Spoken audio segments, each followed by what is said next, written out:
Saudi আরব থেকে পবিত্র হজ পালন শেষে ফিরতি ফ্লাইটে সোমবার রাত পর্যন্ত 26,109 জন হাজি দেশে ফিরেছেন।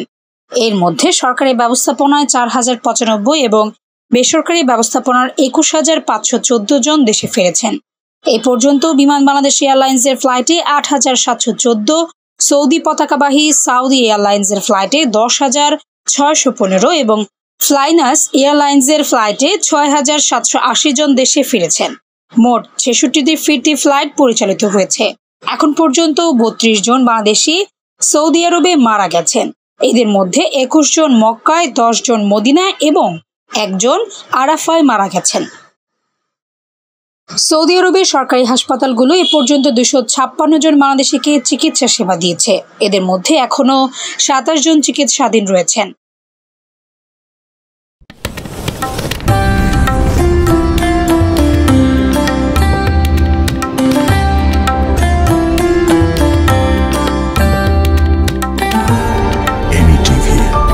স্বাধীন বাংলার স্বাধীন কণ্ঠ।